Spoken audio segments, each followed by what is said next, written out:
Good evening तन्मय त्रिपाठी, बेटा कैसे हो?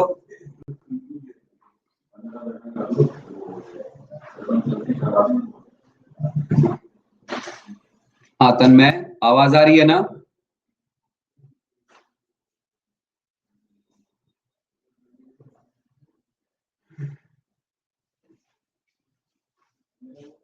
चलो ठीक है।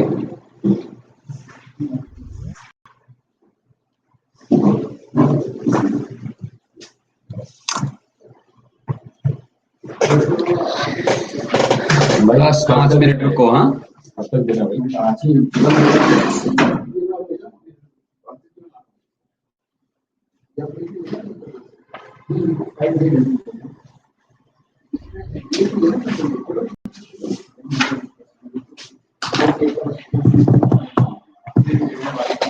Good evening Anushka, good evening everybody.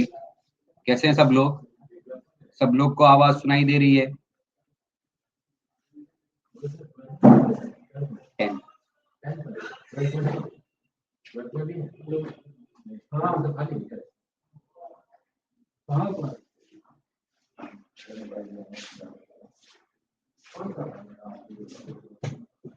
हाँ बेटा, सब लोग को मेरी आवाज आ रही है ना? रेयान, हर्षित,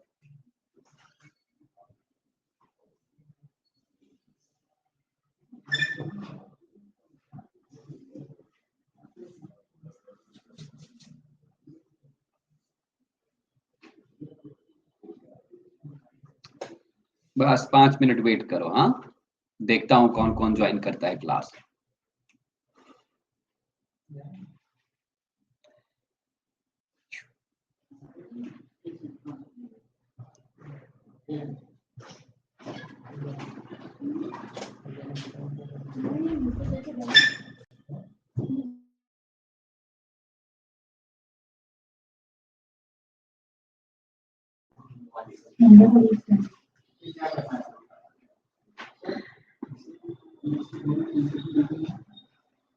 अभिजीत सर को भी बोल दीजिए,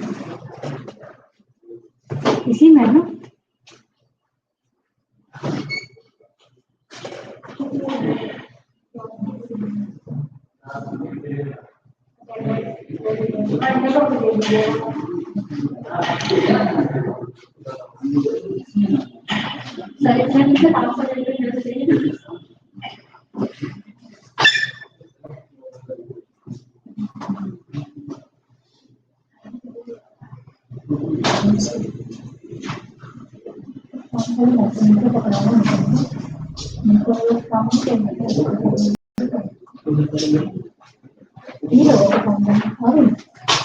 नहीं बेटा जी, वही वाला चैप्टर है, इकोसिस्टम वाला चैप्टर ही है। इकोसिस्टम वाले चैप्टर में हमने पिछली बार वो पढ़ा था ना, वो food chain, ecological pyramids etcetera etcetera. उसी चैप्टर में एक और टॉपिक होगा ना शायद, एनवायरमेंटल पॉल्यूशन, जिसमें आप वाटर पॉल्यूशन, एयर पोल्यूशन वगैरह पढ़ोगे।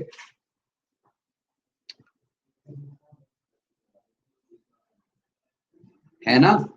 पॉल्यूशन सिलेबस में है ना आपके? बता दो मुझे। Good evening Rajshree Verma. हाँ बस उसी के बारे में हल्का सा हम बताएंगे, ज्यादा नहीं बताएंगे, ठीक है? फेयर आइडिया दे देंगे।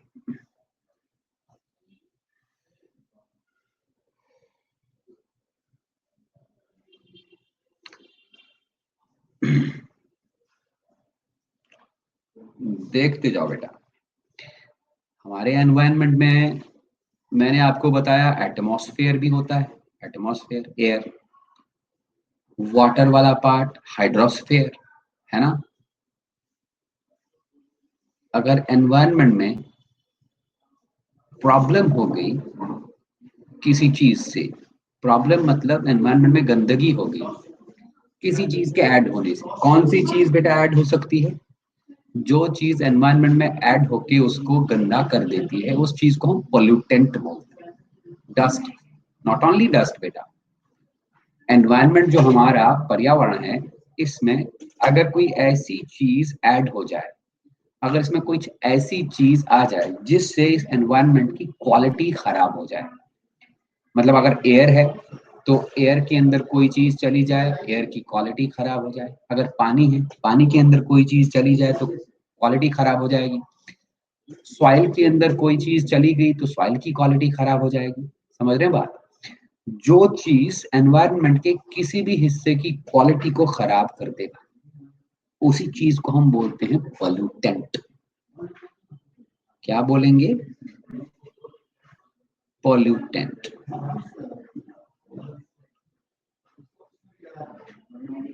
और ये पॉल्यूटेंट बेटा आपको पता है, ये सॉलिड भी हो सकता है, गैस भी हो सकता है, लिक्विड भी हो सकता है। ठीक है, जैसे कि हमारे एनवायरनमेंट में एक खतरनाक सॉलिड पॉल्यूटेंट आजकल चल रहा है जिसका नाम है पॉलीथीन। सॉलिड पॉल्यूटेंट है ये, है ना। लिक्विड पॉल्यूटेंट्स भी हो सकते हैं। फॉर एग्जांपल हमारे घरों से गंदा पानी निकलता है, सेवेज वाटर, ये एक लिक्विड पॉल्यूटेंट है।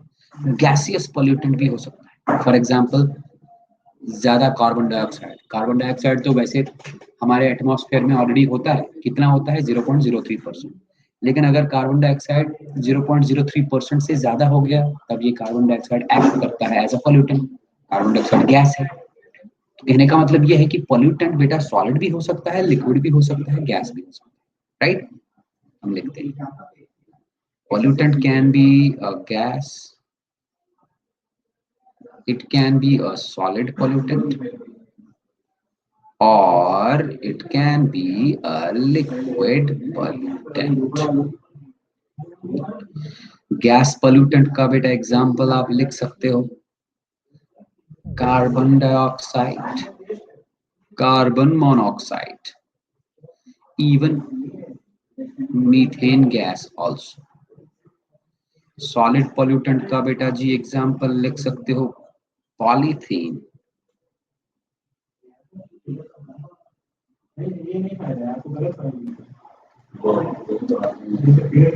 वेजिटेबल वेस्ट,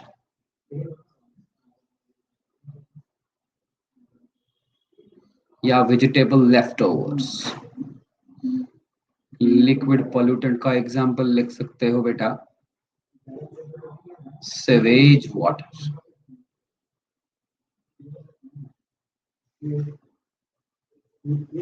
ठीक है ना बेटा? इस पॉल्यूटेंट को हम एक और अलग तरीके से भी क्लासिफाई कर सकते हैं। ये पॉल्यूटेंट एनवायरनमेंट के अंदर खत्म होगा या ना होगा, उस बेसिस पे पॉल्यूटेंट्स दो टाइप्स के होते हैं। बायोडिग्रेडेबल पॉल्यूटेंट्स,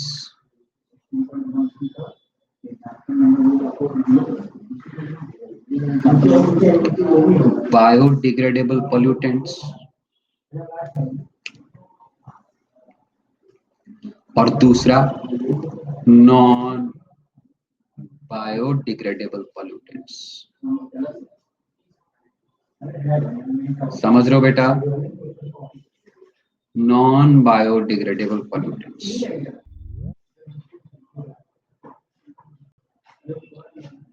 बेटा जी नॉन बायोडिग्रेडेबल पॉल्यूटेंट्स ऐसे वाले पॉल्यूटेंट्स हैं जो एक बार एनवायरनमेंट में गए, बाद में ये डिग्रेड ही नहीं हो पाएंगे। इनके ऊपर कोई भी माइक्रो ऑर्गेनिज्म एक्ट नहीं करता, इनको जलाया नहीं जा सकता। जलेंगे लेकिन जलने के बाद फिर से ये वापस वैसे ही रहेंगे।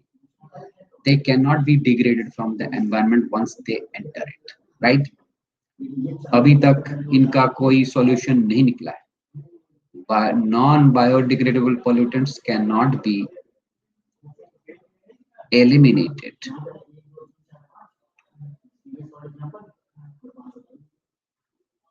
from the environment. एक बार एंटर हो गए तो बस फिर ये निकलने का नाम नहीं लेंगे।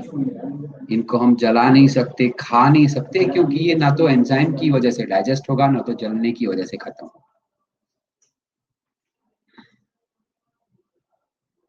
Once they enter it. ठीक है, आपको पता है बेटा इसमें हम एग्जाम्पल लिख सकते हैं प्लास्टिक, पॉलीथीन,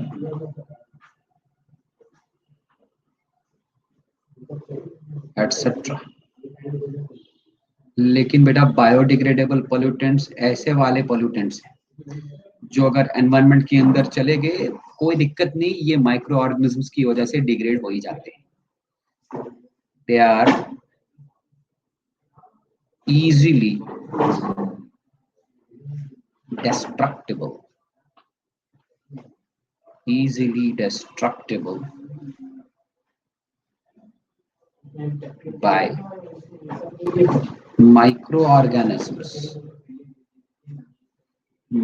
हमारे एनवायरनमेंट में बहुत सारे माइक्रो ऑर्गेनिजम्स होते हैं बेटा, बैक्टीरिया, फंजाई, वो इनको आराम से डिग्रेड कर पाते हैं, है ना। एग्जाम्पल में लिखिए आप, जो हमारा किचन वेस्ट होता है बेटा, किचन वेस्ट मतलब वही खाने पीने की चीजों का वेस्ट, या आप लिख सकते हो बेटा organic waste. Organic waste, organic waste में सब कुछ आएगा, सब्जियों का छिलका, फ्रूट्स का छिलका, हाँ, गाय का गोबर, है ना, एवरीथिंग ऑर्गेनिक वेस्ट है। ये ऑर्गेनिक वेस्ट बेटा आराम से एनवायरनमेंट में जाके माइक्रो ऑर्गेनिजम्स की वजह से डिग्रेड हो ही जाता है। तो हमने पोल्यूटेंट्स को बेटा दो कैटेगरीज में डिवाइड किया on the basis of their degradable quality, और नेचर के हिसाब से हमने तीन कैटेगरीज में डिवाइड किया, solid pollutant, liquid pollutant and gas pollutant. ठीक है जी। यही पोल्यूटेंट्स अगर हमारे एनवायरनमेंट में जाएंगे तो ये एनवायरनमेंट में दिक्कत करते हैं, एनवायरनमेंट को पोल्यूट करते हैं। अब सवाल ये है कि ये पोल्यूटेंट्स हमारे एनवायरनमेंट के किस पार्ट में जाते हैं? क्या ये एयर में जाते हैं, क्या ये वाटर में जाते हैं, क्या ये सॉइल में जाते हैं? ठीक है ना। देखिए, अगर पोल्यूटेंट एयर में गया, हवा में गया, हवा को खराब कर दिया तो होगी एयर पोल्यूशन। अगर पोल्यूटेंट वाटर में गया तो होगी वाटर पोल्यूशन। और अगर बेटा पोल्यूटेंट चला गया सॉइल के अंदर, सॉइल की क्वालिटी को खत्म कर दिया, डिग्रेड कर दिया, तो हो गया सॉइल पोल्यूशन। समझ रहे हैं बात है। नॉन बायोडिग्रेडेबल में बेटा आप फर्टिलाइजर्स को भी ऐड कर सकते हैं, फर्टिलाइजर्स, सिंथेटिक फर्टिलाइजर्स, ये भी नॉन बायोडिग्रेडेबल हैं बेटा। ठीक है, तो यही पोल्यूटेंट्स के बारे में हमने पढ़ना है, और pollutants are responsible for the pollution of different components of environment, वही हम देखेंगे। लेकिन उससे पहले आप इसका स्क्रीनशॉट लेके डन कर दीजिए बेटा।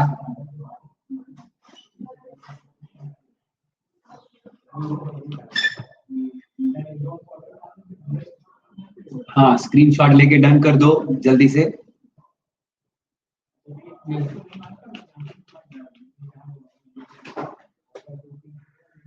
जल्दी जल्दी।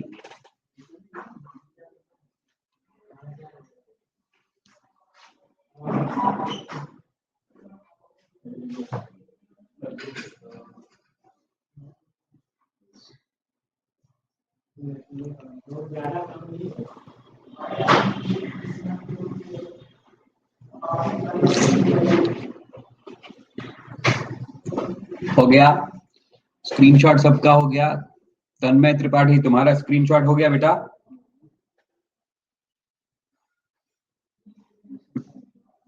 बेटा वेजिटेबल वेस्ट का मतलब क्या है? मान लो हमने कोई सब्जी लाई, सब्जी का हमने छिलका उठाया, वो छिलका हम एनवायरनमेंट में डालेंगे, वो एनवायरनमेंट में सड़ने लगेगा, जब तक वो सड़ेगा तब तक वो वेस्ट ही है ना, बहुत ज्यादा स्मेल आ जाएगा। लेकिन एक बार वो सड़ गया, क्योंकि वो बायोडिग्रेडेबल है, उससे जो चीजें निकलेंगी वो सॉइल में जाएंगी, फिर वो वेस्ट खत्म। टेम्पररी वेस्ट तो है ही ना, है ना बेटा? ठीक है ना, चलूं आगे।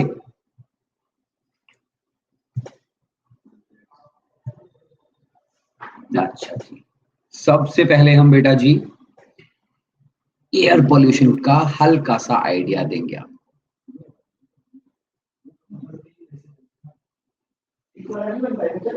एयर पोल्यूशन,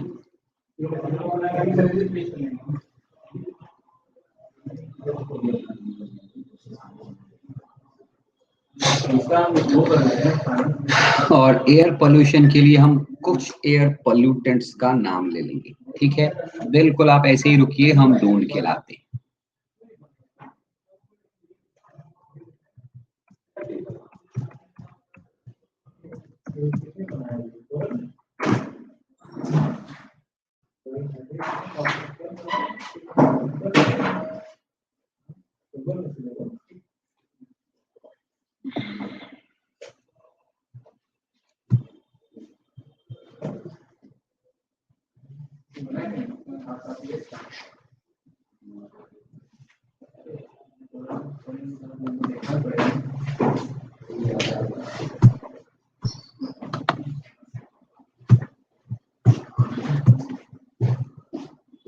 शायद आपने इन लोगों को देखा होगा, इन चीजों को सुना होगा।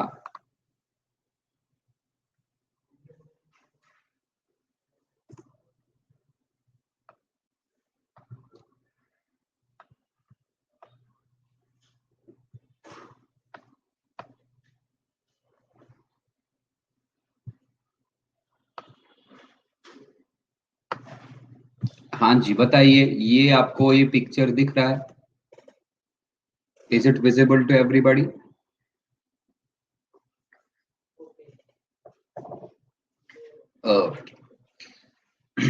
देखिए, कुछ ज्यादा हम छेड़ेंगे नहीं। मैंने यहाँ पर कुछ इंपॉर्टेंट एयर पोल्यूटेंट्स का आपको नाम लिख के दिया है। इंपॉर्टेंट एयर पोल्यूटेंट्स, सबसे पहले मैंने लिखा है कार्बन मोनोऑक्साइड, राइट। उसके बाद लिखा है nitrogen dioxide, particulate matter, sulphur dioxide, lead and ground level ozone. ये 5 या 6 बहुत ही फेमस और इंपॉर्टेंट एयर पोल्यूटेंट्स हैं, जो अगर हवा में जाएंगे they will create problems, right. सबसे पहले बात करेंगे हम 6ठे नंबर की, ग्राउंड लेवल ओजोन, ठीक है? यहां देखिए, ओजोन,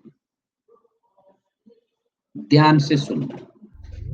ओजोन का फॉर्मूला है O3। O3 is ozone. O2 अगर हम लिखें तो ऑक्सीजन, राइट। लेकिन आपको शायद पता हो कि ये जो ओजोन है ये एटमॉस्फेयर में ऑलरेडी मौजूद होता है। बताओ कहां पर? एटमॉस्फेयर का पहला पार्ट ट्रोपोस्फेयर, उसके बाद दूसरा लेयर स्ट्रेटोस्फेयर। पता है, एटमॉस्फेयर जो है ना, atmosphere is a blanket of gases surrounding our earth. हमारे अर्थ के सराउंडिंग में एक गैसेस का ब्लैंकेट है, कवरिंग है, जिसको हम एटमॉस्फेयर बोलते हैं, है ना? उस एटमॉस्फेयर का सबसे नीचे वाला पार्ट, उसको हम बोलते हैं ट्रोपोस्फेयर। ट्रोपोस्फेयर के बाद आता है नेक्स्ट वाला हिस्सा, जिसको हम बोलते हैं स्ट्रेटोस्फेयर। स्ट्रेटोस्फेयर में ऑलरेडी ओजोन प्रेजेंट होता है। ध्यान से सुनना मैं क्या बोल रहा हूं। आवाज नहीं आ रही, प्रियांशु सिंह को आवाज नहीं आ रही, रुको रिफ्रेश कर देता हूं।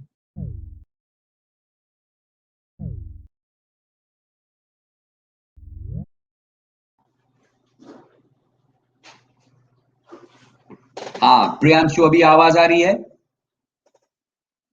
बाकी लोगों को आवाज आ रही है ना? शशांक, सौरभ, प्रियांशु, रेयान, अनुष्का, राजश्री, हर्षित, तन्मय। हाँ प्रियांशु, चलो ठीक है। तो मैंने क्या बोला? Ozone. Ozone is normally present in the stratosphere of atmosphere. हमारे एटमॉस्फेयर का जो स्ट्रेटोस्फेयर पार्ट है उसमें ऑलरेडी ओजोन मौजूद होता है, ये याद रखिए। और ये ओजोन होता है in the form of a layer, in the form of a layer, जिसको हम बोलते हैं ओजोन लेयर। लेकिन ये ओजोन जो है ना, This ozone is not a bad ozone, it is good ozone. ये हमारे लिए अच्छा है. क्यों गुड ओजोन? क्योंकि ये नेचुरली वहां पर ऊपर वाले ने रखा है, right, in the form of a layer. ये हमारे लिए अच्छा इसलिए है बिकॉज ये सनलाइट को फिल्टर करके नीचे भेज देता है. It filters sun's radiations. It filters sun's radiations, right? सन की रेडिएशंस को फिल्टर कर देता है. मतलब क्या है इसका? दैट इज ये प्रिवेंट करता है, it prevents harmful UV radiations. Sun से जो एनर्जी निकलती है उसमें यूवी रेडिएशंस भी होते हैं, अल्ट्रा वायलेट रेडिएशंस. ये ओजोन लेयर उन हार्मफुल अल्ट्रा वायलेट रेडिएशंस को अर्थ तक आने नहीं देता. It filters sun's radiation, that is, it prevents harmful radiations, harmful UV radiations from reaching Earth. उनको बेटा अर्थ तक आने नहीं देता. आना भी नहीं चाहिए उनको, क्योंकि वो बहुत ही हार्मफुल है. ये है कहानी. इसलिए ये गुड ओजोन है. ध्यान से सुनना मैं क्या बोल रहा हूं. अगर स्ट्रेटोस्फेयर के बदले ओजोन नीचे वाले लेयर में आ गया, कौन से लेयर में? एटमॉस्फेयर का नीचे वाला लेयर कौन सा है? ट्रोपोस्फेयर. यहां लिखता हूं, if ozone, that is O3, is present in lowermost layer of atmosphere, lowermost layer of atmosphere. अगर ओजोन एटमॉस्फेयर के लोअर मोस्ट लेयर में है, lower most layer of atmosphere को हम क्या बोलते हैं? Troposphere.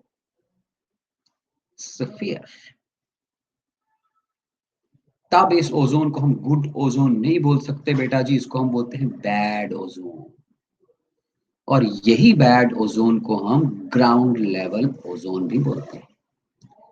It is also known as ground level ozone. क्या समझे?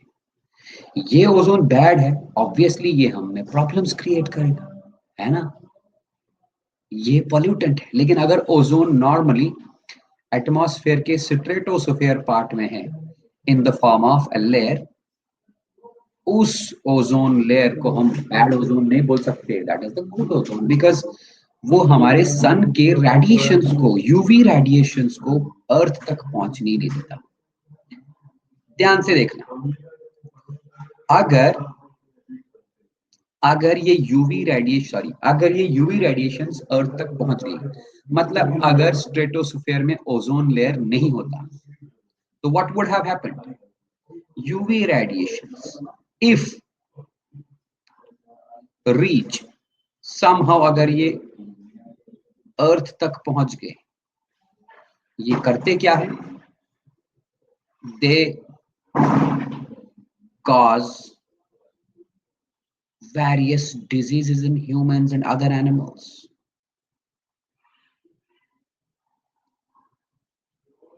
Various diseases in humans and animals.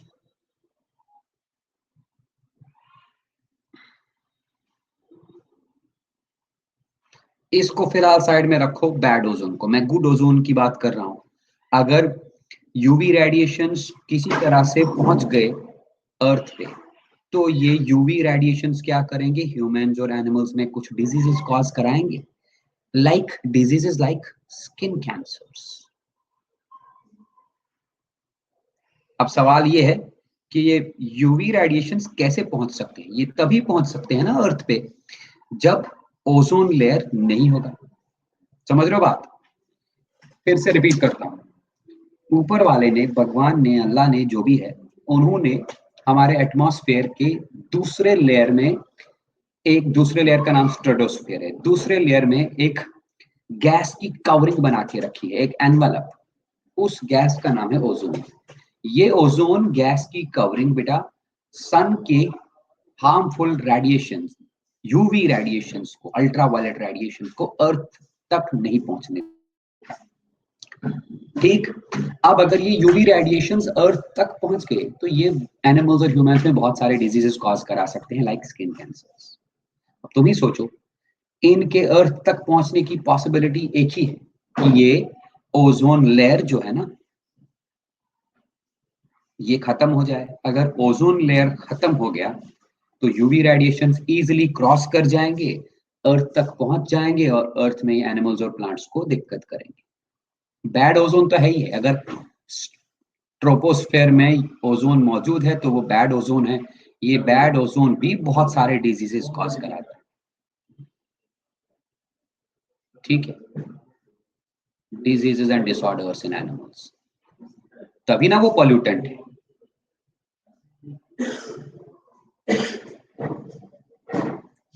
तो याद रखना आप बेटा, ओजोन गुड भी हो सकता है, बैड भी हो सकता है। नेचुरली अगर ozone stratosphere of the atmosphere में है then it is a good ozone, but if ozone is present in the troposphere of the atmosphere then it will be the bad ozone।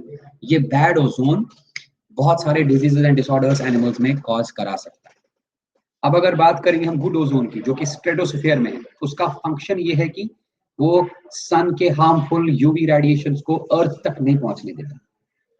ठीक है, लेकिन अगर ये ओजोन लेयर में छेद हो गया, होल हो गया, या ये ओजोन लेयर फट गया तो यूवी रेडिएशंस ऑलरेडी सन से निकल के अर्थ तक पहुंचेंगे। They will also cause various disorders. मेरे को बताओ ये समझ आ गया? हाँ जी, अगर इसमें कोई डाउट है तो पूछ लो, तो फिर स्क्रीनशॉट लेके जल्दी रन कर दो। स्क्रीनशॉट लेके डन कर दो।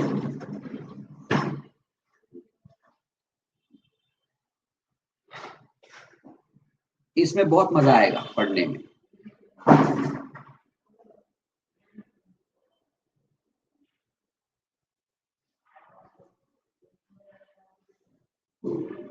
ओके, स्क्रीनशॉट सबका हो गया? सबका स्क्रीनशॉट हो गया?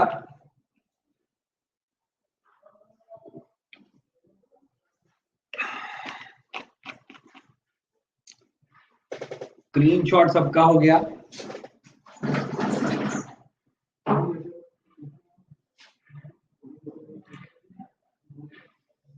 मैं आगे बढ़ूं? चलो आगे बढ़ दो।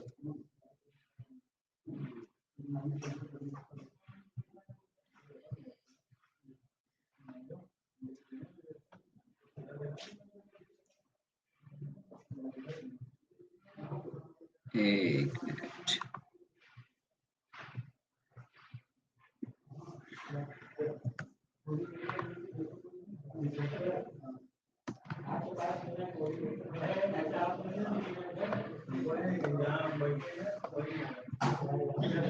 हाँ जी बेटा, तो क्या सीखा हमने?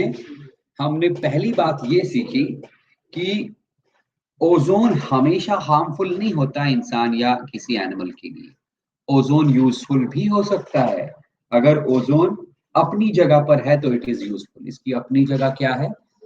एटमॉस्फेयर का स्ट्रेटोस्फेरिक पार्ट। लेकिन अगर ओजोन गलत जगह पर आ गया, मतलब ग्राउंड लेवल में आ गया, ग्राउंड लेवल बोले तो ट्रोपोस्फियर में आ गया, तब ये ओजोन बैड हो जाएगा। ये बहुत ही पॉइजनस होता है, right? It is very poisonous for animals as well as plants. ठीक है, अब देखिए हमने कहा ओजोन लेयर। ओजोन लेयर जब भी हम कहेंगे इसका मतलब it is present in the stratosphere of atmosphere। ठीक है ना? It is present in the stratosphere। ये ओजोन लेयर क्या करता है बेटा? ये prevents UV radiations, ultraviolet radiations from entering Earth.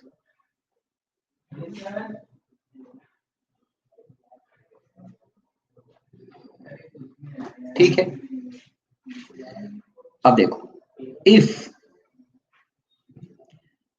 a hole occurs in the ozone layer, if a hole occurs in the ozone layer, अगर ozone layer में एक छोटा सा होल भी हो गया, और if ozone layer depletes, अगर ओजोन लेयर बेटा डिप्लीट हो गया, डिप्लीट मतलब खत्म हो गया, देन फिर होगा क्या, यूवी रेडिएशंस एंटर अर्थ, यूवी रेडिएशंस एंटर अर्थ, और यूवी रेडिएशंस अर्थ में आएंगे तो एनिमल्स में होगा, क्या था वो, स्किन कैंसर लाइक डिजीजेस। ठीक है, ये है ना कहानी। सवाल ये है कि ऐसी कौन सी चीज है जो ओजोन लेयर को खत्म कर सकती है, right? What can cause the depletion of this ozone layer? Ozone layer बेटा जी डिप्लीट कैसे हो सकता है? What is the reason? क्या ओजोन लेयर वाकई में डिप्लीट हो रहा है? क्या ओजोन लेयर में होल हुआ है? बिल्कुल, ओजोन लेयर में पिछले 2-3 डेकेड से काफी सारे होल्स हो चुके हैं, राइट? How it occur? आप जानते हो बेटा, हमारे घरों में लगते हैं रेफ्रिजरेटर्स, है ना?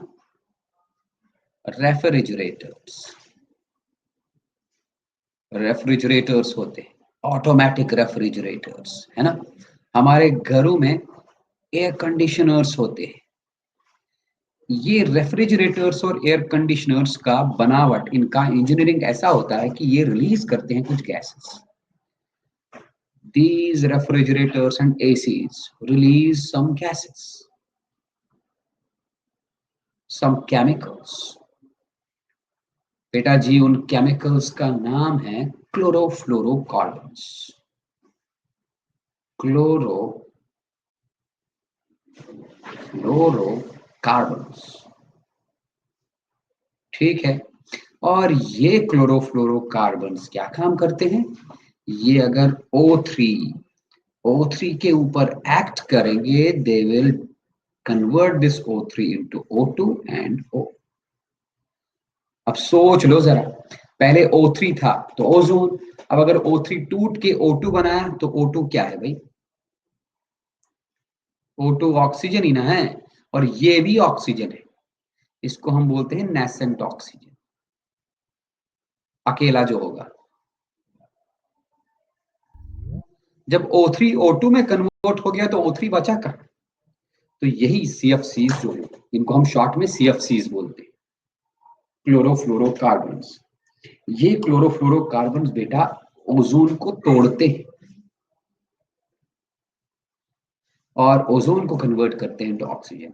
Therefore the result is gradual depletion of ozone layer, depletion of ozone layer. तो मेन CFCs है, CFCs आर क्लोरोफ्लोरोकार्बन्स। तो CFCs को हम पॉल्यूटेंट्स बोल सकते हैं, बिल्कुल,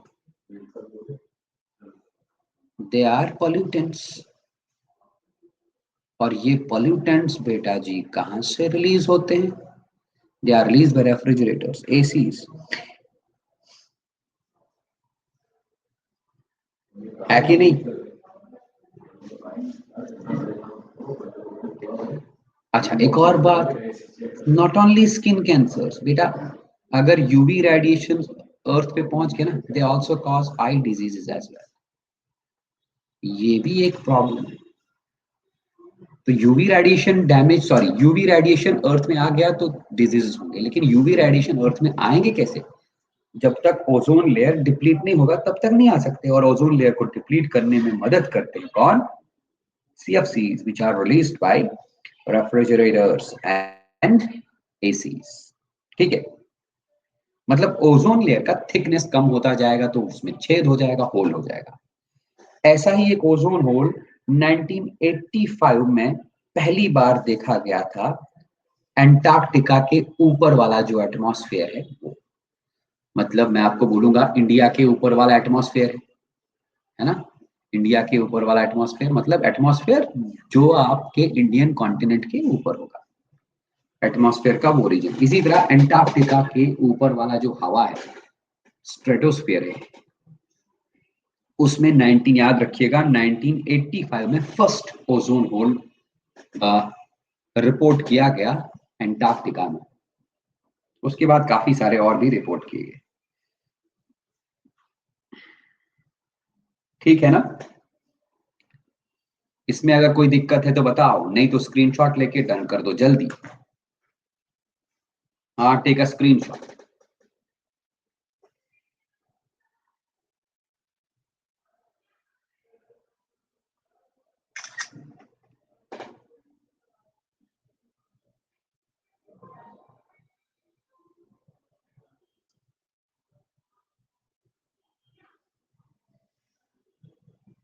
हाँ जी, स्क्रीनशॉट हो गया।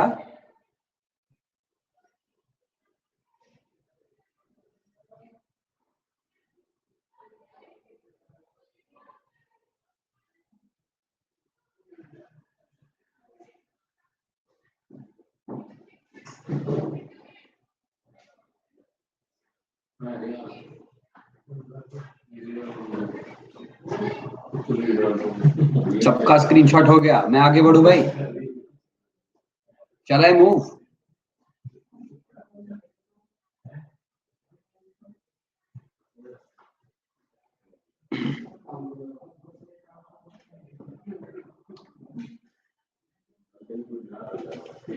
अच्छा, तुम लोग को इसके बारे में कुछ पता है क्या?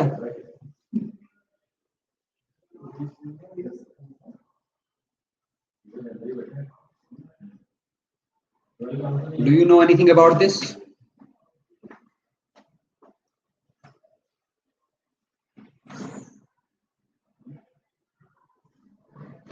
कोई मुझे बताए UNEP क्या होता है?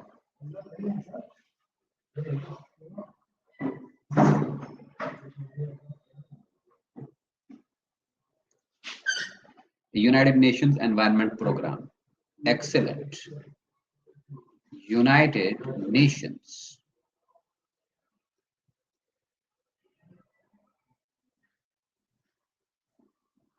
हाँ एकदम, एनवायरमेंट प्रोग्राम।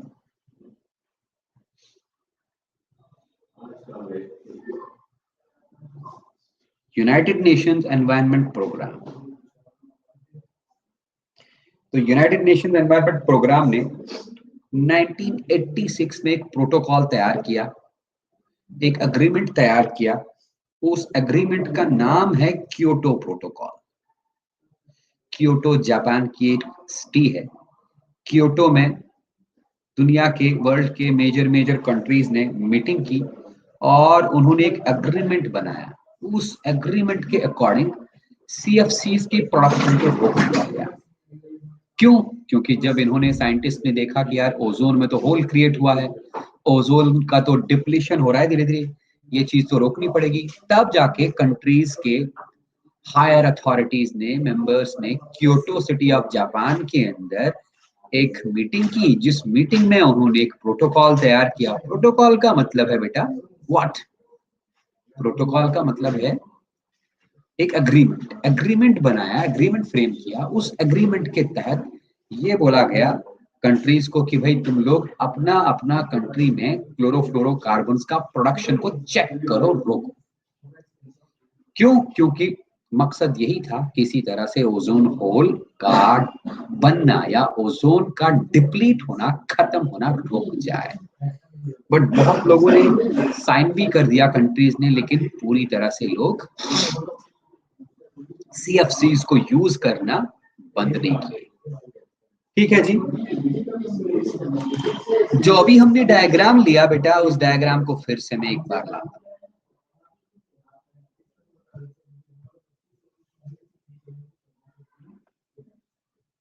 एक मिनट बेटा, मैं 1 मिनट म्यूट कर देता हूं, 1 मिनट।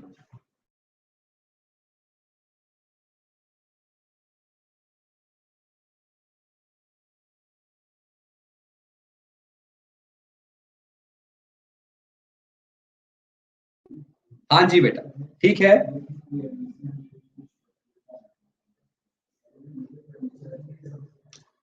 ठीक है ना जी। अब हम बात करते हैं बेटा कार्बन मोनोऑक्साइड की। ये वाला जो हमारा पॉल्यूटेंट है, कार्बन मोनोऑक्साइड।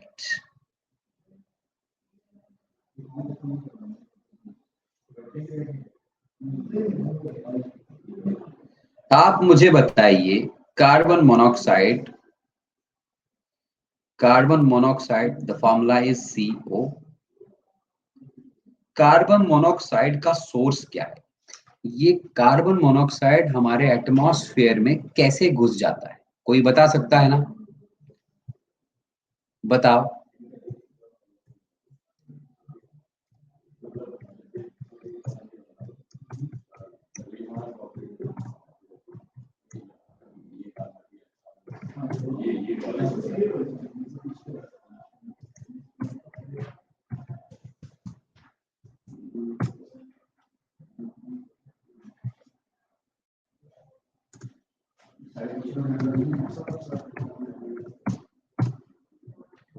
हाँ जी, मैंने कहा कार्बन मोनोऑक्साइड का सोर्स बता दीजिए। हमारे एनवायरनमेंट से कार्बन मोनोऑक्साइड कैसे आता है, कहां से आता है? कोई आइडिया है क्या?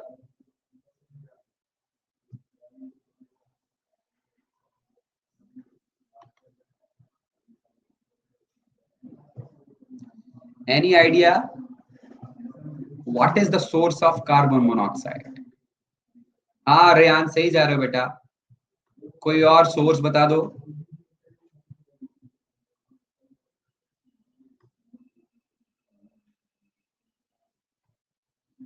व्हीकल्स तुमने बोला बेटा।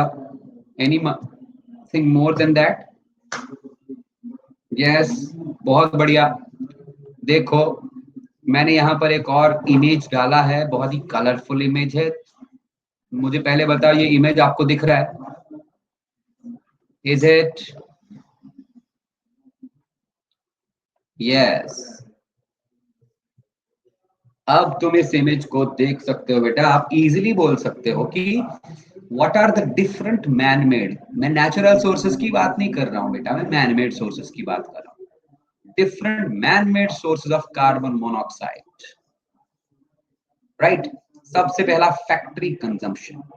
हमारे पास जो फैक्ट्रीज और इंडस्ट्रीज होती है ना बेटा, फैक्ट्रीज में सीधी सी बात है, बहुत बड़े बड़े फर्नेसेस, बहुत बड़े बड़े इंजन्स चलते हैं, मशीनें चलती हैं। उन मशीनों में फ्यूल की जरूरत पड़ती है ना। फैक्ट्रीज में मशीनें चलती हैं, उन मशीनों में फ्यूल की जरूरत पड़ती है। जरूरत, फ्यूल मतलब या तो पेट्रोलियम जलेगा, या तो कोल जलेगा, या तो इलेक्ट्रिसिटी लगेगी। लेकिन इलेक्ट्रिसिटी भी कहां से आएगी बेटा? इलेक्ट्रिसिटी भी प्रोड्यूस होती है ना तब जब कोई और चीज, जब वाटर, वाटर से हम इलेक्ट्रिसिटी प्रोड्यूस कर सकते हैं, हाइड्रो इलेक्ट्रिसिटी। थर्मल इलेक्ट्रिसिटी भी है। थर्मल इलेक्ट्रिसिटी मतलब जब कोई कोल या पेट्रोलियम हम जलाएंगे। तो कुल मिला के बात यह है, फैक्ट्रीज में मशीनें जो होती हैं, उन मशीनों में फॉसिल फ्यूल्स जलते हैं। The word is fossil fuels, जैसा कि यहां लिखा है फॉसिल फ्यूल्स। और फॉसिल फ्यूल्स में बेटा आता है कोल, पेट्रोलियम। जब कंबस्शन होता है फॉसिल फ्यूल्स का, कोल एंड पेट्रोलियम का, चाहे वो फैक्ट्रीज के अंदर हो या हम ऐसे ही कोल को जलाएं, तो दोनों से बेटा धुआं निकलता है। वो धुआं होता है रिच इन कार्बन मोनोऑक्साइड। इसी तरह पावर प्लांट्स, लेकिन कौन से पावर प्लांट्स बेटा जी? Thermal power plants. थर्मल, एक तो होते हैं हाइड्रो इलेक्ट्रिक पावर प्लांट्स जहां पर पानी यूज होता है, हमने बात करनी है थर्मल पावर प्लांट्स की। थर्मल पावर प्लांट में भी फॉसिल फ्यूल्स ही यूज होंगे। फॉसिल फ्यूल्स जलेंगे, उनसे एनर्जी निकलेगी, हीट एनर्जी से पानी गर्म होगा, बॉयलर बॉयलर गर्म होगा, वहां से स्टीम आएगा, स्टीम से फिर टरबाइन चलेगा और इलेक्ट्रिसिटी जनरेट होगी। आपने शायद सोर्सेस ऑफ एनर्जी में पढ़ा होगा फिजिक्स वाले पार्ट में। इसी तरह हमारे व्हीकल्स हैं बेटा, व्हीकल्स में भी पेट्रोलियम ही यूज होता है, या तो पेट्रोल या तो डीजल। तो petroleum is also a fossil fuel. तो कुल मिला के बात यह है, एक ही पॉइंट आप याद रखोगे, combustion of fossil fuels, combustion of fossil fuels, चाहे वो कंबस्शन फैक्ट्रीज के अंदर हो, चाहे वो कंबस्शन व्हीकल्स के अंदर हो, या पावर प्लांट्स के अंदर, या घरों के अंदर, इसी कंबस्शन ऑफ फॉसिल फ्यूल से बहुत सारा स्मोक निकलेगा। And this smoke is rich in carbon monoxide, carbon dioxide, sulphur dioxide, nitrogen dioxide, etcetera. Is it okay? कोई दिक्कत, कोई परेशानी है इसमें? अब देखिए बेटा, ये जो कार्बन मोनोऑक्साइड है ना बेटा, इस कार्बन मोनोऑक्साइड की बहुत ही गंदी आदत है। It has got a good affinity, high affinity for haemoglobin. नहीं, बैड स्मेल तो छोड़ ही दो, मैंने कहा it has got a high affinity for haemoglobin. ये कार्बन मोनोऑक्साइड हमारे हीमोग्लोबिन को बहुत ही प्यार करता है, उसके साथ बहुत ही अटैचमेंट होती है इसकी। देखो हीमोग्लोबिन, यू नो, बता मुझे, मैंने तुम लोगों को पढ़ाया है हीमोग्लोबिन कहाँ होता है?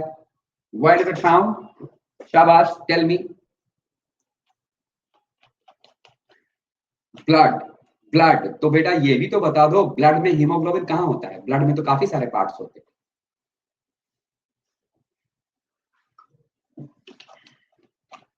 वेरी गुड, आरबीसीज के अंदर, रेड ब्लड कॉर्पसूल्स के अंदर हीमोग्लोबिन होता है। और ये भी बता दो मुझे, मैंने पढ़ा है तुम लोगों को, हीमोग्लोबिन का काम क्या है? वेरी गुड, आरबीसीज के अंदर हीमोग्लोबिन होता है।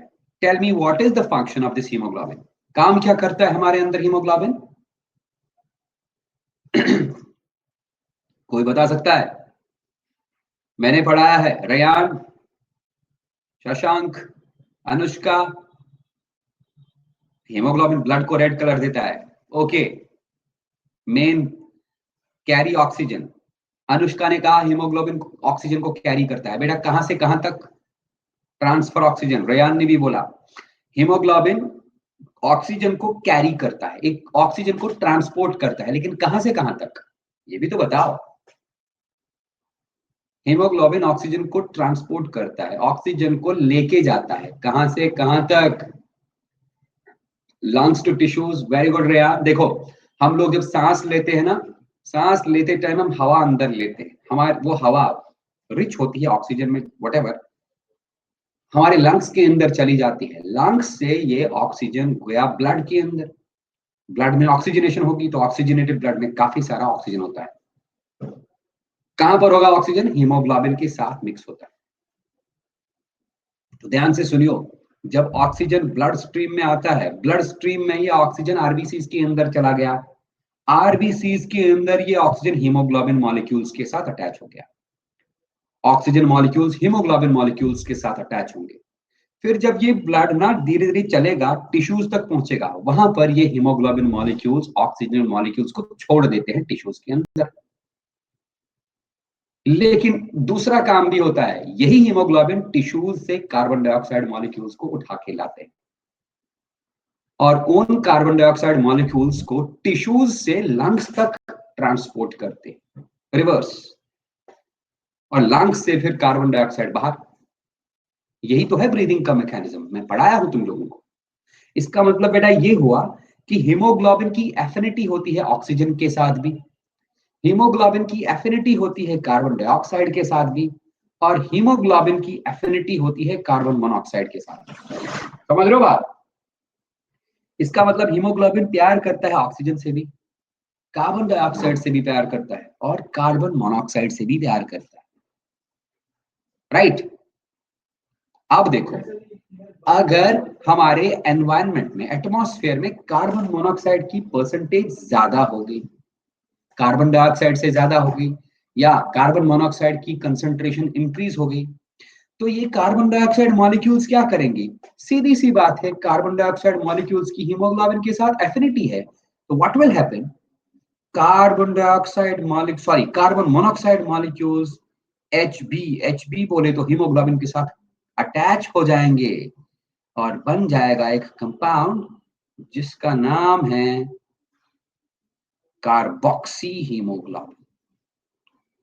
कार्बोक्सी हीमोग्लोबिन मतलब हीमोग्लोबिन जिसको अटैच होना था या तो कार्बन डाइऑक्साइड के साथ या तो ऑक्सीजन के साथ, अब उसके साथ अटैच होके बैठा है, जगह ऑक्यूपाई कर दी है कार्बन मोनोऑक्साइड ने, तो तब जाके बंदे को होती है प्रॉब्लम, क्या? ब्रीदिंग वाली प्रॉब्लम। अगर ज्यादा टाइम तक ये कार्बन मोनोऑक्साइड हीमोग्लोबिन के साथ जुड़ा रहा तो बंदे के टिश्यूज में ऑक्सीजन पहुंचेगा ही नहीं, सडन डेथ कैन ऑकर। इसको हम बोलते हैं carbon dioxide poisoning, sorry carbon monoxide poisoning. समझ रहे हो बात मैं क्या बोल रहा हूं? मैं रिपीट करूंगा फिर से। कार्बन मोनोऑक्साइड एक खतरनाक एयर पोल्यूटेंट है। कार्बन मोनोऑक्साइड फॉसिल फ्यूल्स जलने से निकलता है। फॉसिल फ्यूल्स कहां पर जल सकते हैं? हम घर में भी जला सकते हैं, फैक्ट्रीज के अंदर, व्हीकल्स के अंदर, पावर प्लांट्स के अंदर। तो कार्बन मोनोऑक्साइड की एफिनिटी होती है हीमोग्लोबिन के साथ, बिल्कुल उसी तरह जिस तरह हीमोग्लोबिन की एफिनिटी ऑक्सीजन के साथ भी है। एक मिनट बेटा।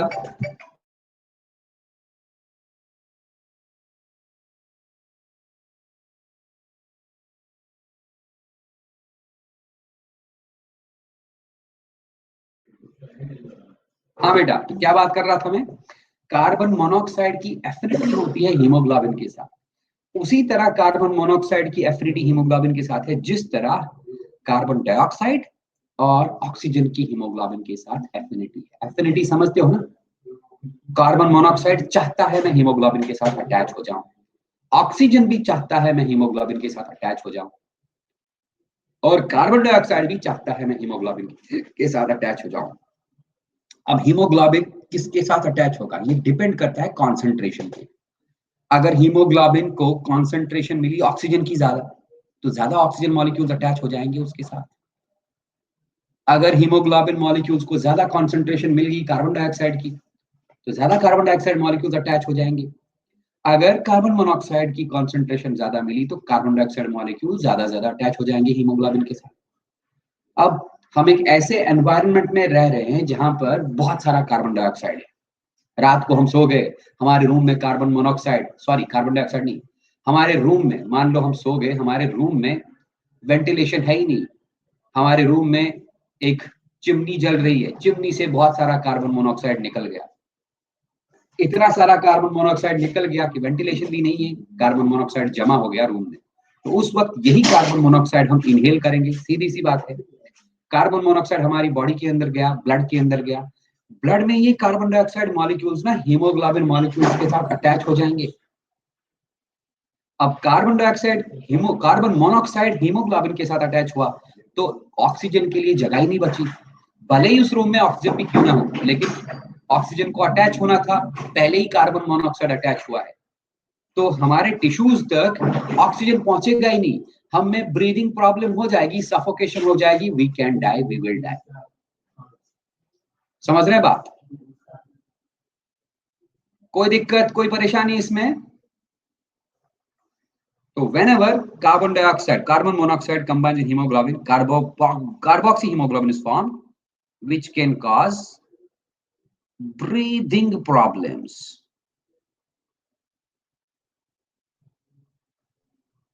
And if not treated death में ऑकर। ये है सीन। मुझे बताओ इसमें अगर कोई डाउट है तो जल्दी, अगर डाउट नहीं है तो स्क्रीनशॉट मार के जल्दी करो।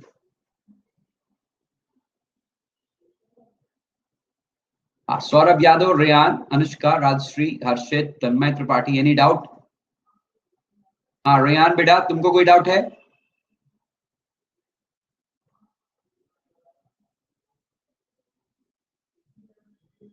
हाँ तो स्क्रीनशॉट मार के जल्दी करो, आगे भी बढ़ना है हमको।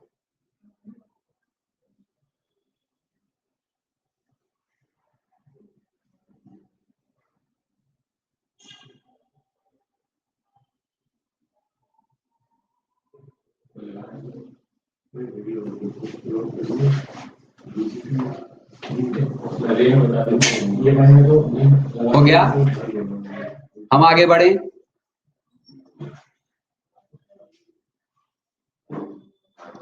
भाई हम आगे बढ़े। Yes, okay.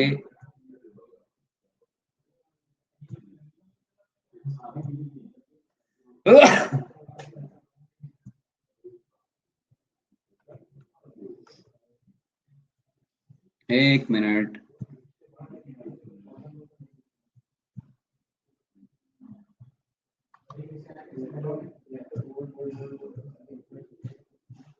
एक मिनट बेटा।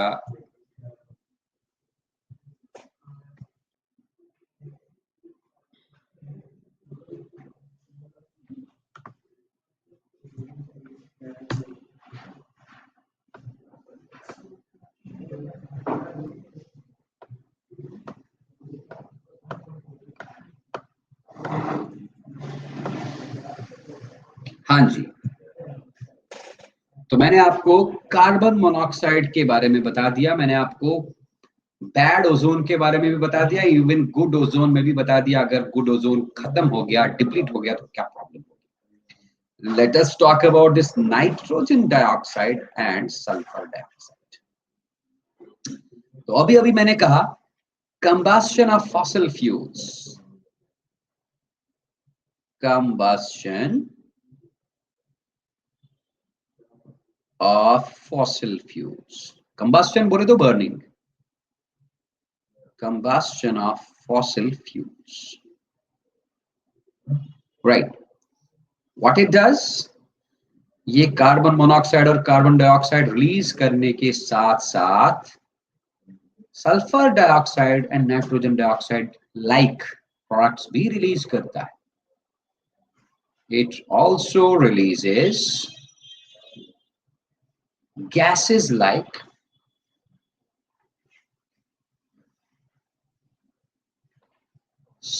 SO2, NO2, right? अब सोचो जरा, सल्फर डाइऑक्साइड और NO2 ये क्या काम करते हैं?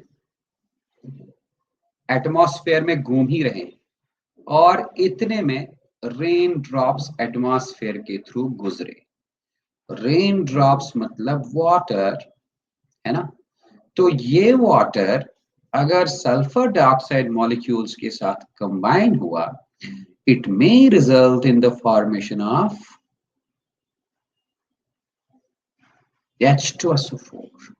और अगर ये रेन के वाटर ड्रॉप्स नाइट्रोजन डाइऑक्साइड के साथ या नाइट्रोजन ऑक्साइड्स के साथ कंबाइन हुए, तो it may result in the formation of HNO3। मैंने अनबैलेंस्ड रिएक्शन बोला, तुम बैलेंस करके भी लिख सकते हो बेटा। देखो, अगर हम H2O कंबाइन कराएंगे SO2 के साथ, तुम लोगों के सिलेबस में है केमिकल रिएक्शंस, इस रिएक्शन को हम ऐसे लिख सकते हैं क्या? जरा बैलेंस कर दो इसको, मुझे इसको बैलेंस करके दो, तुम लोग का केमिस्ट्री का टेस्ट हो जाएगा। कौन इसको बैलेंस करेगा?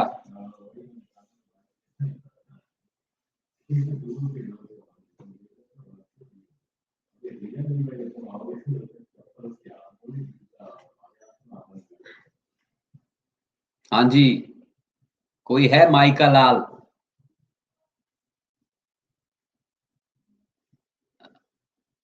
अरे भाई, मैं केमिस्ट्री टीचर को बोलूंगा, ये लोग पढ़ाई नहीं करते। हाँ रियान, तुम कर सकते हो बेटा। राजश्री, हर्षित, तन्मय, कौन करेगा? आप करो, हर्षित करो जरा, तुमने हैंड रेज किया है, करो जरा।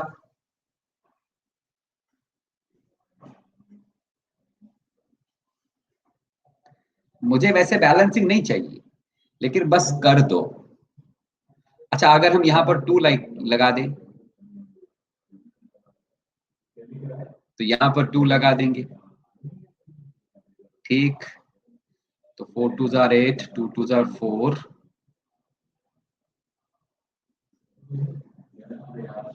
यहाँ पर 4 टाइम्स लगा दें, 4 तो 4 4 8, 2 4 जार 8, 4 2 जार 8।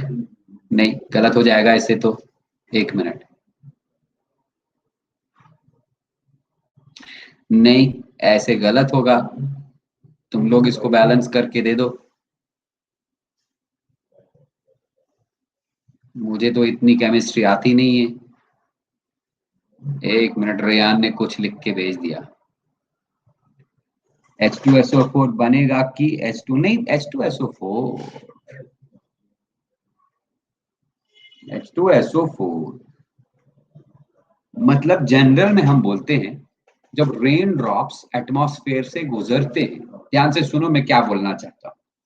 जब रेन ड्रॉप्स एटमॉस्फेयर से गुजरते हैं, 2 times H2O plus 2 times H2SO4। अच्छा, क्या बोला सौरभ यादव? पहले मुझे कंप्लीट करने दो। मैंने कहा जब रेन ड्रॉप्स एटमॉस्फेयर से गुजरते हैं और एटमॉस्फेयर में ऑक्साइड्स होंगे, सल्फर, मतलब सल्फर डाइऑक्साइड और नाइट्रोजन के ऑक्साइड्स होंगे, तो ये कंबाइन होते हैं रेन के वाटर ड्रॉप्स के साथ, and they can result in the formation of sulphuric acid and nitric acid. 1 minute, ऐसे ही रुको।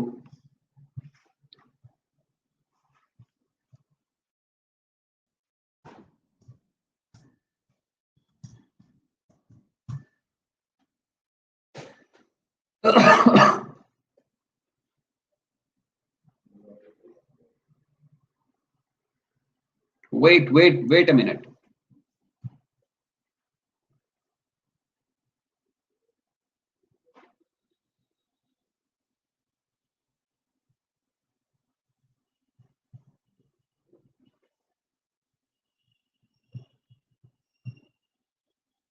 एक मिनट बेटा,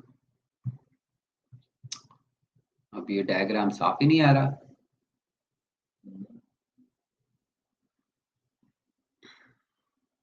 हाँ, आ गया।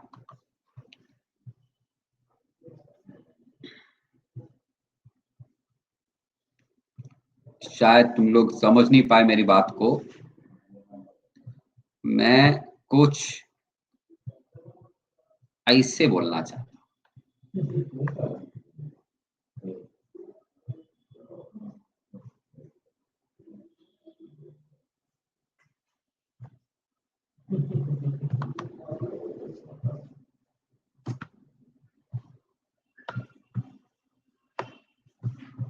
ये विजिबल है क्या?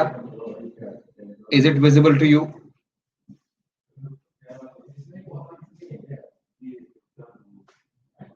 हाँ जी,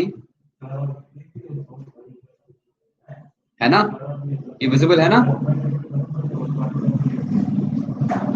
मैं ये कहना चाहता हूं, देखो, इमिशन सोर्स लिखा है यहाँ पर, इमिशन सोर्स से निकली smoke, smoke is rich in sulphur dioxide and NOx लिखा है इसमें। NOx का मतलब नाइट्रोजन ऑक्साइड्स।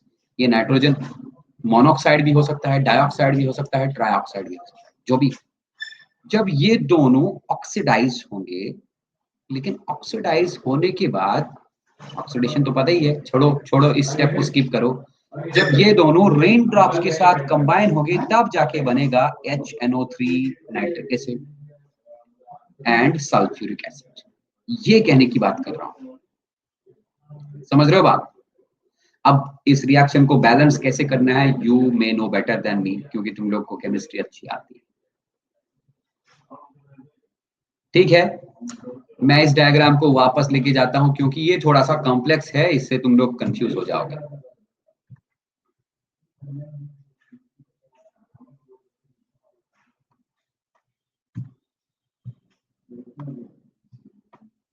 हाँ जी, कहने का मतलब मेरा ये था कि gases like sulphur dioxide, nitrogen dioxide in atmosphere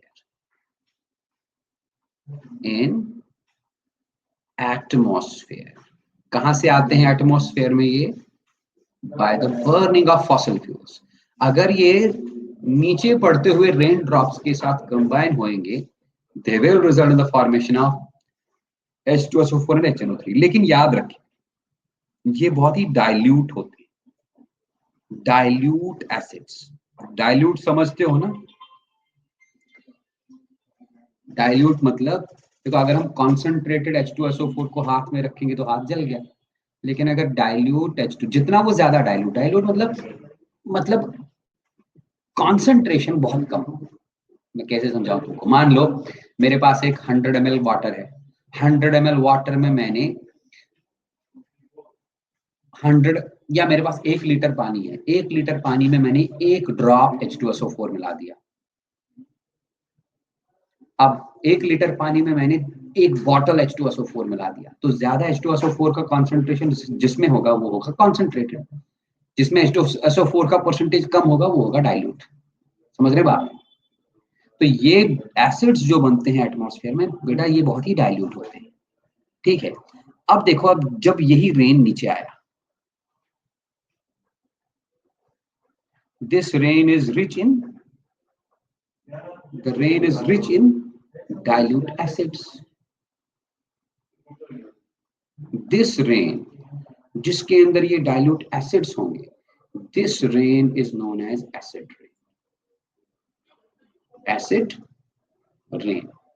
और ये एसिड रेन बेटा धीरे धीरे ग्रेजुअली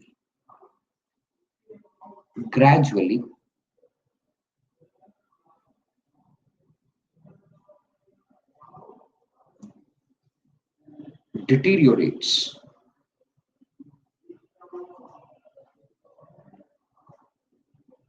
ग्रेजुअली ये खत्म कर देता है किनको? डिटीरियोरेट्स बिल्डिंग्स, क्योंकि इसका स्ट्रेंथ उतना ज्यादा नहीं है इस एसिड का, तो धीरे धीरे gradually buildings which are particularly made of marble, sandstone,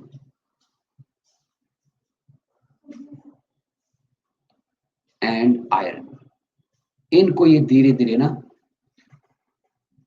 finish करता जाता है। इसका लाइव एग्जांपल है हमारे पास, yellowing of white marble of Taj Mahal.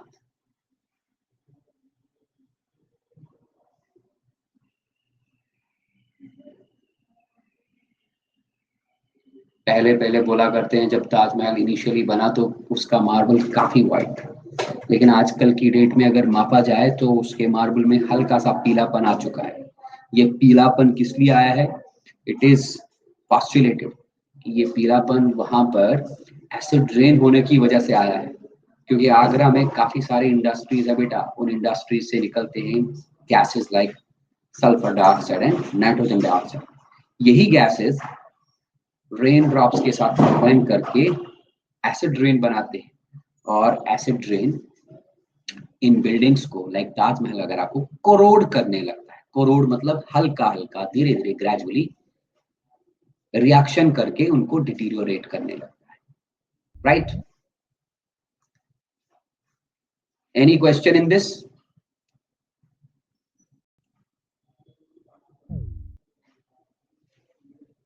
हाँ बोलो जल्दी। Saurabh, Prayan, Anushka, any question in this? No? Okay, तो फिर अगेन इसका स्क्रीनशॉट ले लो जल्दी, जल्दी से स्क्रीनशॉट ले लो बेटा।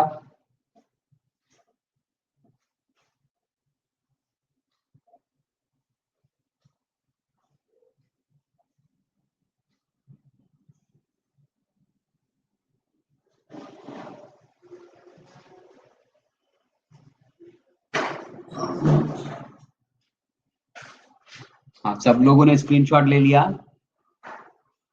मैं आगे बढ़ूं? यस, चलिए बेटा आगे बढ़ते हैं। यही डायग्राम मुझे वापस चाहिए। खैर उस डायग्राम में तो अब सिर्फ लेड ही बचा है। लेड के बारे में बता देते हैं।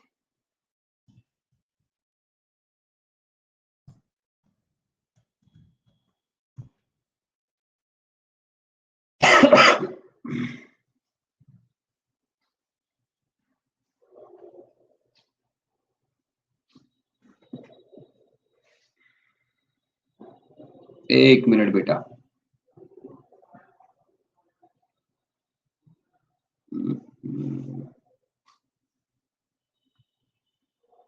एक मिनट बेटा, वेट करो।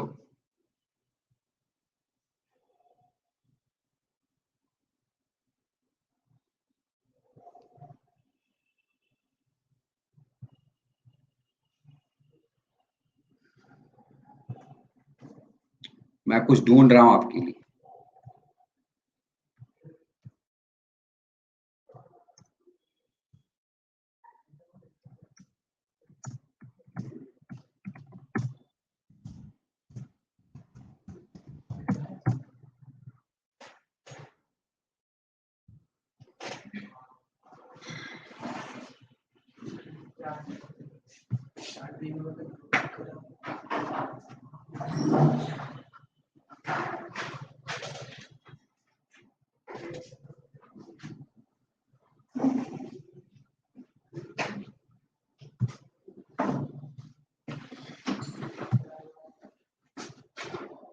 Yes,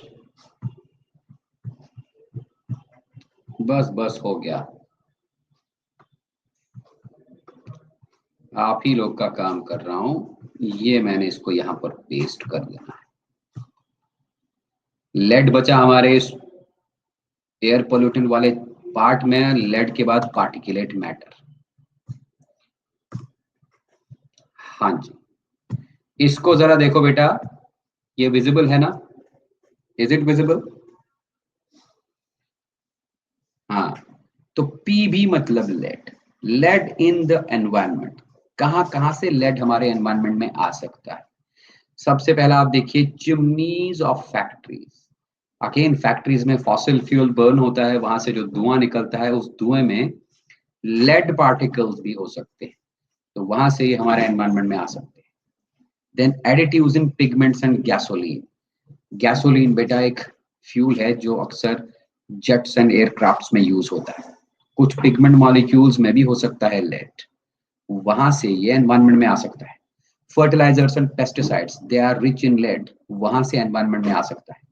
metal plating and finishing operations, यहां से आ सकता है। कितने सारे सोर्सेज मैंने बताया आपको। इफ्लुएंस फ्रॉम स्टोरेज बैटरी इंडस्ट्री। आजकल मार्केट में लेड स्टोरेज बैटरीज आती है। लेड स्टोरेज बैटरीज से जो वेस्ट वगैरह निकलता है वहां से आ सकता है। Melting and smelting of ores. Ores mineral के, मिनरल से ही मतलब ओर से ही मिनरल निकाला जाता है, वहां से ओर से आएगा। एंड अर्बन सॉइल वेस्ट, ये हैं कुछ सोर्सेज जिन सोर्सेज से लेड पार्टिकल्स एनवायरनमेंट में, एयर में सस्पेंड हो जाते हैं। अब देखो, अगर हम लोगों ने इस हवा को इनहेल किया, इसका मतलब हमारे अंदर या बाकी एनिमल्स के अंदर लेड पार्टिकल्स जाते हैं। What is the harmful effect of these lead particles, आपको मैं ये बताता हूं, रुको।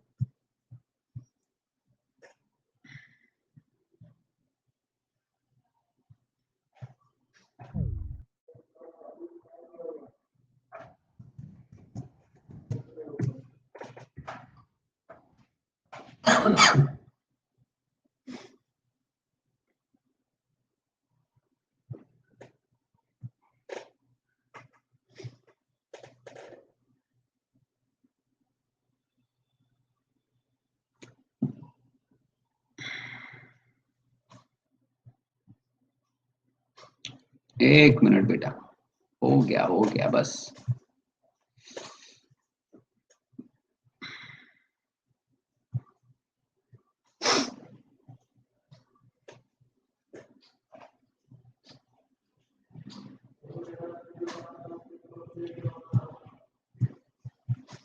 देखिए सेकंड वाला बेटा, additives in pigments and gasoline. Gasoline आपको पता नहीं, गैसोलीन एक फ्यूल है जो एयरक्राफ्ट्स में यूज किया जाता है, जेट्स में यूज किया जाता है, that is rich in lead. अच्छा, तो लेड के कुछ हार्मफुल इफेक्ट्स, ज्यादा नहीं बोलूंगा, थोड़े से। अगर हमने लेड वाला एयर इनहेल कर दिया, what will be the effect? सबसे पहला इफेक्ट,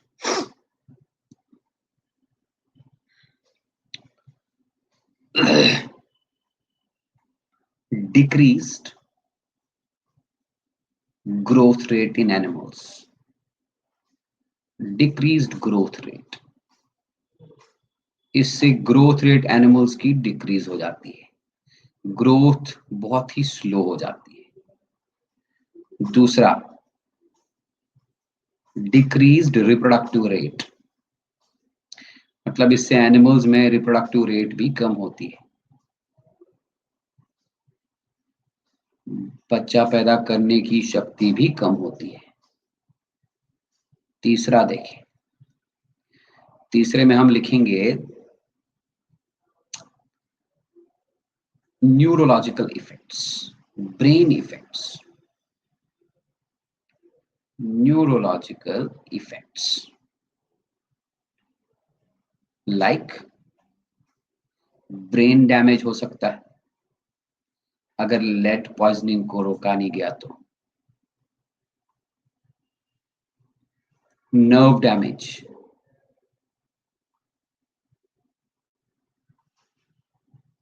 एटसेट्रा। फिर cardiovascular disorders, heart related disorders होते हैं,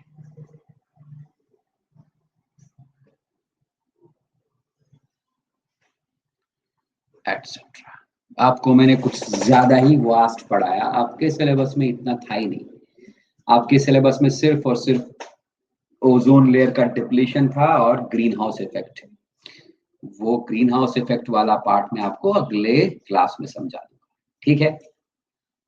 अगले क्लास में इस चैप्टर को भी फिनिश कर देंगे।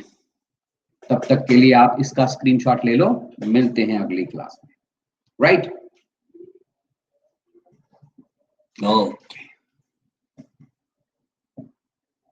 ओके बेटा, स्क्रीनशॉट ले लीजिए, टेक अ स्क्रीनशॉट और आप क्लास छोड़ सकते हो।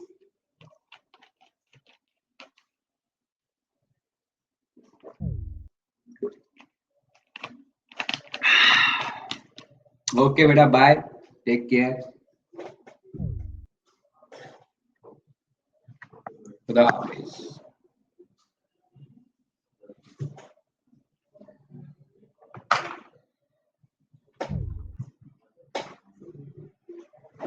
बाय बेटा।